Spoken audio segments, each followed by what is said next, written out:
What's your name and what's your game? Hi, my name is Mélodie, and I'm the creator of Hana Hana, which is a VR game. It's actually not a game. Yeah, I know. It's my catchphrase opener, so I... yeah. What's your name and what's your not a game? My non-game is called Hana Hana, and I'm Mélodie, the artist of the non-game, which is very fun. I think that's going to make it so complicated. Well, let's say it's an art experience in the form of a game.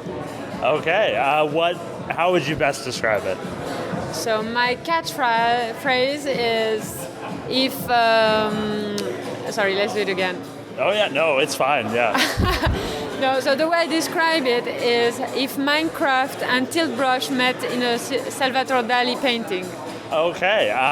So you mentioned during your pitch that you've recently gotten to VR, like a couple of years ago. Yes. What was your first VR experience? Well, my first VR experience was pretty intense. So basically, I'm an artist working in contemporary arts and making sculptures. And I really wanted to take out my organs to make a new me outside me. So I was really working with doctors, trying to get them to MRI me. Like MRI. Remove like what do you mean? Like you wanted to remove a kidney for? Well, I wanted to use new technology like medical imagery in order to get images of myself and then reproduce myself using 3D replicating technology like 3D printing. But I just wanted to take out my organs and with this rebuild myself. And it was a very complicated process. And on the way, I was really going to a lot of doctors and institutions, and I stumbled upon a VR lab in the cognitive behavior laboratory. And they were installing the VR, and I was like, I opened the wrong door and I asked the guy, hey, what's going on here? And I was setting up the VR, and I was like, oh my God, I have my organs on my USB stick. Do you think we could put it in your program? And that's how I made my first VR. So it was called, we were looking for ourselves in each other. And basically you were in this island, and my organs, my actually replicate of my organs, were falling down the sky and growing just big like cathedral, and you could explore my organs, What? my liver. How'd the hospital let you?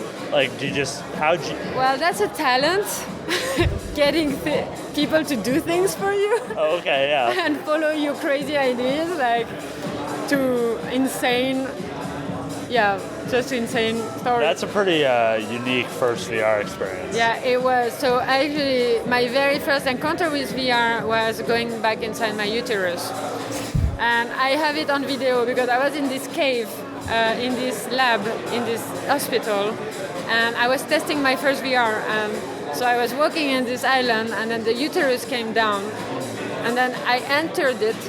And it was really fun. Oh, so they were giant versions of your organs. Oh, yeah. No, I say big like cathedral. Yeah. So that was my first VR, and I really thought it was quite amazing, and there was definitely something to be done with that. Very interested in the body and embodiment, and I imagine you've done a lot of different pieces based on different parts of the body? in the physical realm and world, yes, but in the virtual world, I only made 2 VR. Oh, okay. Because I'm not a developer and I don't really have a budget to hire, developer for a full-time job or anything. So basically, my project takes a lot of time to come to life. And for Hana Hana, which is my second one, took me almost 2 years to get there. So have you done the same kind of body part multiple times across mediums, or is this your hand project, or have you done other? No. Oh my God, I've made so many hands already.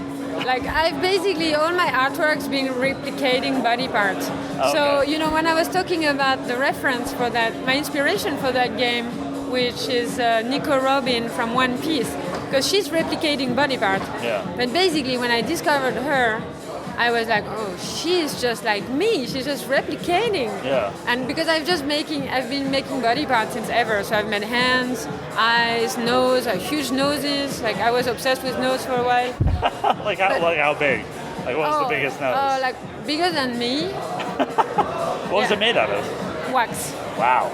Yeah, and basically it was called Tribute to the Great Painter. But basically there were noses of cirrhosis. When you have cirrhosis, like drinking too much alcohol. Because Oh, okay, painter, they're these like really dramatic characters drinking a lot, and then suddenly their abstract painting starts to show up on their nose. So that was my idea. So basically, this huge nose, wax nose, they're just like crazy psychedelic painting on a nose. Wow. I was actually very amazed by your like booth design, like doing the neon like kind of logos of funk. Does Yeah. it feel like Blade Runner a little bit?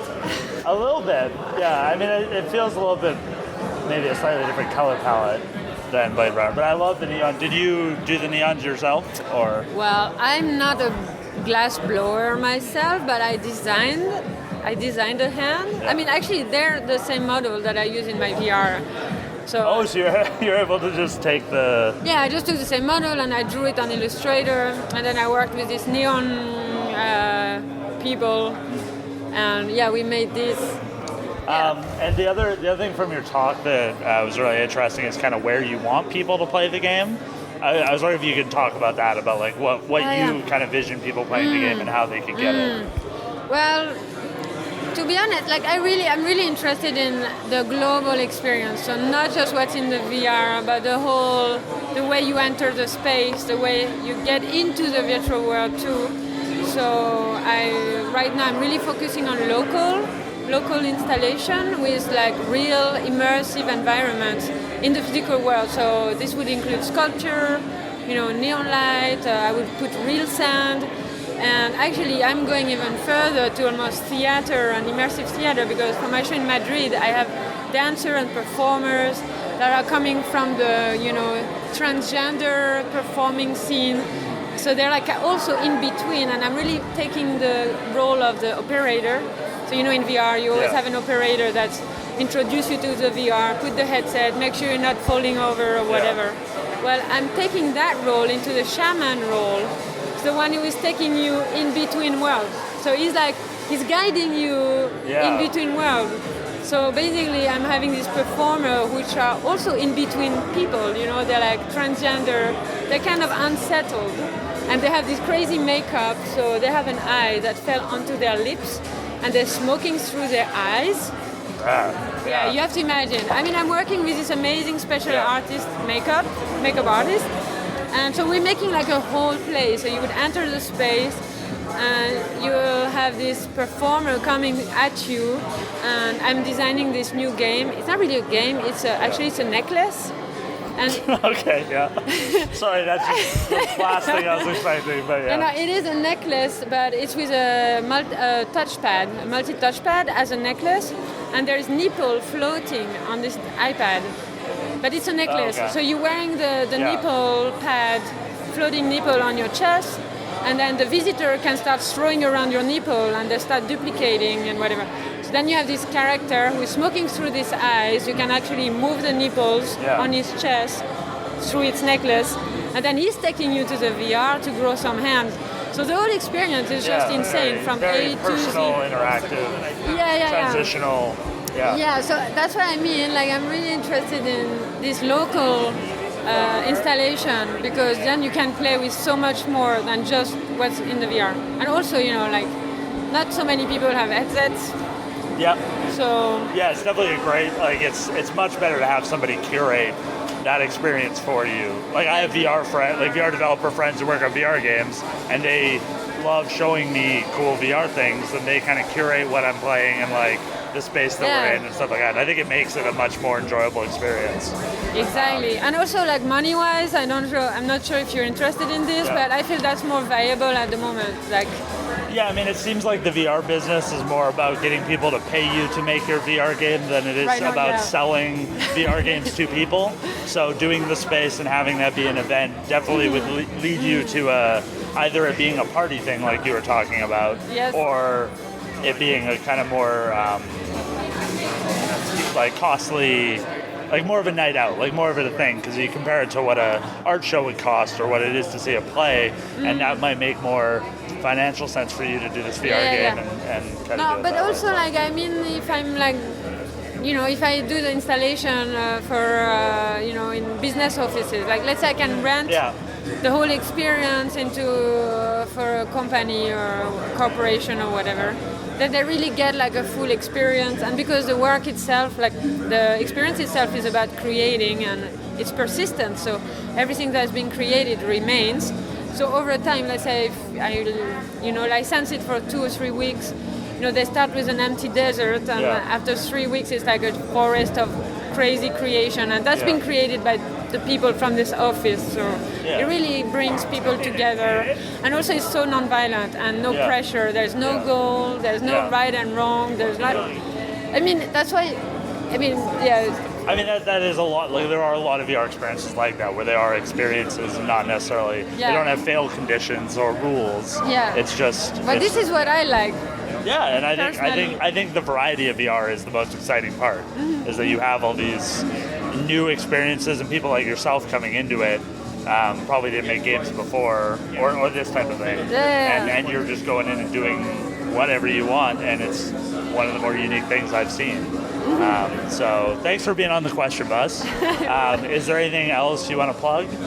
Well, first you gotta try it, and I would love to have your feedback on it, and I would love to your audience to check us out, check our website. And, what is the website? So anahana.world. Okay. And we have. Do you guys have Twitter? We have Twitter, Facebook. Well, I'm getting into this. I'm not very active on Twitter? It. I have the Twitter for Anahana, but myself I don't. Oh, okay. Yeah. But I'm getting into it, That's the next step. There's the work, and then there's communication about the work. Yeah. Well, thanks, and hope you have a good rest of the show. Good, thank you. Nice to meet you.